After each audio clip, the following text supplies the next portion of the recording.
Breaking చూస్తున్నాం. తమిళనాడులోని CM MK Stalin ప్రభుత్వం కీలక నిర్ణయం తీసుకుంది. గవర్నర్ ఆర్ఎన్ రవితో విభేదాల వేళ రాష్ట్ర స్వయం ప్రతిపత్తిపై సూచనలకు ఓ కమిటీ ఏర్పాటు చేసింది. తమిళనాడు స్వయం ప్రతిపత్తి కోసం తీసుకోవాల్సిన చర్యలపై సూచనలు ఇవ్వాలని కమిటీకి సూచించింది. తమిళనాడు అసెంబ్లీ ఆమోదించిన బిల్లుల విషయంలో గవర్నర్ ఆర్ఎన్ రవి ప్రభుత్వం మధ్య విభేదాలు నెలకొన్నాయి. ఇటీవల సుప్రీంకోర్టు తీర్పుతో స్టాలిన్ ప్రభుత్వానికి ఊరట లభించింది. దీంతో గవర్నర్ దగ్గర పెండింగ్ లో ఉన్న 10 బిల్లులకు గవర్నర్ ఆమోదం పొందినట్టే భావించాలని తెలిపింది. దీంతో 10 బిల్లులకు చట్టబద్దమైన హోదా కల్పిస్తూ గెజెట్ జారీ చేసింది స్టాలిన్ సర్కార్.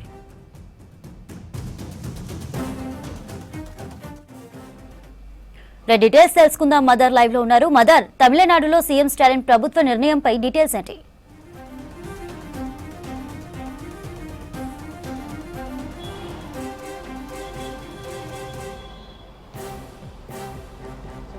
తమిళనాడు ప్రభుత్వం ఒక కీలక నిర్ణయం తీసుకుంది. ఒక హై లెవెల్ కమిటీని ఫామ్ చేసింది. రాష్ట్ర స్వయం ప్రతిపత్తికి సంబంధించినటువంటి అంశాలపైన ఇది అధ్యయనం అనేది కూడా చేయడంతో పాటు సూచనలు అనేది కూడా చేస్తూ ఉంటుంది. దానికి సంబంధించినటువంటి సుప్రీంకోర్టు మాజీ న్యాయమూర్తి కురియన్ జోసెఫ్ తోటి ఈ కమిటీని ఫామ్ చేశారు. దీంట్లో రిటైర్డ్ ఐఏఎస్లు ఇతర నిపుణులందరినీ కూడా మెంబర్స్గా ఇంక్లూడ్ చేశారు. ఇది పూర్తి స్థాయిలో రాష్ట్ర ప్రభుత్వము అలాగే కేంద్ర ప్రభుత్వం మధ్య ఉన్నటువంటి కంకరెంట్ లిస్ట్లో ఉన్నటువంటి అంశాలు కావచ్చు, అలాగే లాస్, రూల్స్ అండ్ రెగ్యులేషన్స్కి సంబంధించి కీలకంగా రాష్ట్ర ప్రభుత్వానికి కేంద్ర ప్రభుత్వానికి మధ్య నడుస్తున్నటువంటి అంశాల మధ్య ఏవైతే విభేదాలు ఉన్నాయో వాటన్నింటిపైన కూడా ఈ కమిటీ అధ్యయనం చేయడంతో పాటు సూచనలు చేయాల్సిందిగా ఈ కమిటీని అయితే ఫామ్ చేశారు. అయితే ఒక రాష్ట్రానికి సంబంధించిన స్వయం ప్రతిపత్తికి సంబంధించి ఇట్లా ఒక కమిటీ ఫామ్ చేయడం అయితే ఇది మొదటిసారి. గతంలో ఏ రాష్ట్ర ప్రభుత్వం కూడా ఇట్లాంటి నిర్ణయాలు తీసుకోలేదు.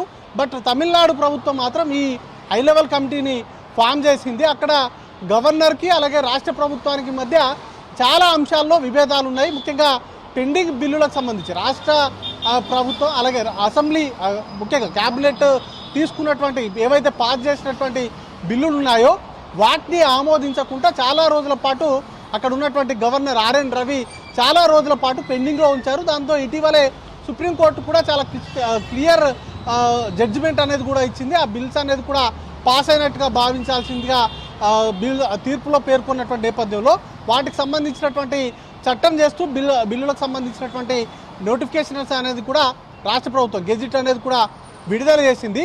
ఈ నేపథ్యంలోనే ఈ హై లెవెల్ కమిటీని ఫామ్ చేస్తూ తమిళనాడు ముఖ్యమంత్రి స్టాలిన్ కీలక నిర్ణయం తీసుకున్నారు.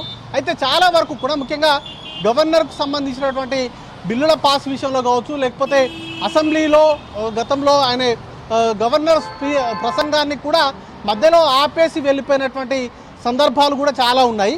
వీటితో పాటు త్రిభాషా విధానము ఇట్లా కేంద్రానికి సంబంధించినటువంటి కాంకరెంట్ లిస్టులో ఉన్నట్టు అంటే కేంద్రము రాష్ట్ర ప్రభుత్వం ఉమ్మడి లిస్టులో ఉన్నటువంటి అంశాలకు సంబంధించి కూడా కేంద్ర ప్రభుత్వమే పెత్తనం చెలాయిస్తుంది అనేది ప్రధానంగా తమిళనాడు ప్రభుత్వం ఆరోపణలు చేస్తుంది. దీనికి సంబంధించి మొదటి నుండి కూడా నీటికి సంబంధించినటువంటి నిర్వహణ విషయంలో కేంద్ర ప్రభుత్వానికి తమిళనాడు ప్రభుత్వానికి మధ్య వివాదం అనేది కూడా మొదటి నుండి ఉంది. అది ఇప్పటికీ కొనసాగుతూ ఉంది. ఇక దాంతోపాటు ఇటీవల కొత్తగా తీసుకొచ్చినటువంటి నూతన విద్యా విధానానికి సంబంధించినటువంటి అంశంలో కూడా త్రిభాషా విధానాన్ని ముఖ్యంగా హిందీని ఇంపోజ్ చేయడాన్ని హిందీని తమిళ ప్రజలపైన రుద్దుతున్నారంటూ కూడా చాలా పెద్ద ఎత్తున ఆరోపణలు చేసింది అక్కడ ప్రభుత్వం. దాన్ని వ్యతిరేకించింది తీవ్రంగా.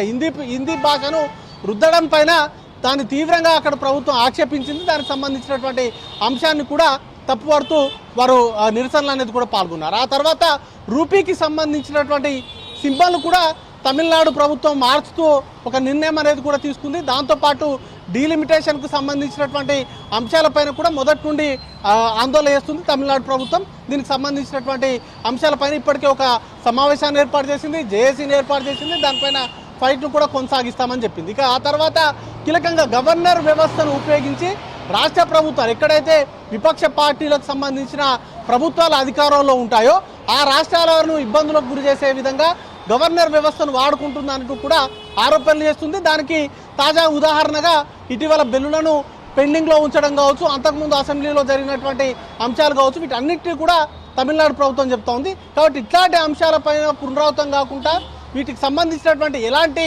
జాగ్రత్తలు తీసుకోవాలి. బిల్స్కు సంబంధించినటువంటి విషయాల్లో కావచ్చు, లేకపోతే ఇతర కేంద్ర ప్రభుత్వంతో సమస్యాత్మకంగా ఉన్నటువంటి అంశాల పట్ల అధ్యయనం చేయాల్సింది. అంటే కంకరెంట్ లిస్టులో ఉన్నటువంటి అంశాలకు సంబంధించి కేంద్ర ప్రభుత్వం అనుసరిస్తున్నటువంటి విధానాలు కావచ్చు, లేకపోతే రాష్ట్ర ప్రభుత్వంగా తమిళనాడు ప్రభుత్వం ఏ విధంగా వ్యవహరించాలనే దానిపైన కావచ్చు, వీటన్నిటిపైన కూడా ఈ హై లెవెల్ కమిటీ పూర్తి స్థాయిలో అధ్యయనం చేసి ఒక నివేదిక, సలహాలు, సూచనలు వీటన్నిటి కూడా ఇవ్వాల్సిందిగా హై లెవెల్ కమిటీకి బాధ్యతలను అయితే అప్పగించారు. ఒక స్వయం ప్రతిపత్తికి సంబంధించినటువంటి అంశానికి సంబంధించి ఇది లీగల్గా ఏ మేరకు శాంటిటీ ఉంటుంది. ఎందుకంటే పూర్తి స్థాయిలో రాజ్యాంగంలో ఒక రాష్ట్రాలకు ఉన్నటువంటి విధులు కావచ్చు, లేకపోతే కేంద్ర ప్రభుత్వానికి ఉండాల్సినటువంటి నిర్వర్తించాల్సినటువంటి విధులు కావచ్చు, అలాగే ఉమ్మడి జాబితాలో ఉన్నటువంటి అంశాలపైన పూర్తి స్థాయిలో ఒక క్లారిటీ ఇచ్చే విధంగానే ఉన్నాయి. అయితే ఉమ్మడి అంశాలుగా ఉన్నటువంటి అంశాల్లో కూడా కేంద్ర ప్రభుత్వమే వారి పెత్తనం చెలాయించే విధంగా వ్యవహరిస్తున్నారనేది ప్రధానంగా తమిళనాడు ప్రభుత్వం చేస్తున్నటువంటి ఆరోపణలు. ముఖ్యంగా డిఎంకే ప్రభుత్వం వచ్చినాక ఈ అంశాలకు సంబంధించినటువంటి అంశాలపైన మొదటి నుండి కూడా కొంత పేచీ అనేది కూడా ఉంది. ఇప్పుడు కూడా కొనసాగుతుండడంతో ఈ హై లెవెల్ కమిషన్ వేసినట్టుగా మనం భావించాల్సి ఉంటుంది. Chandrika, thank you mother.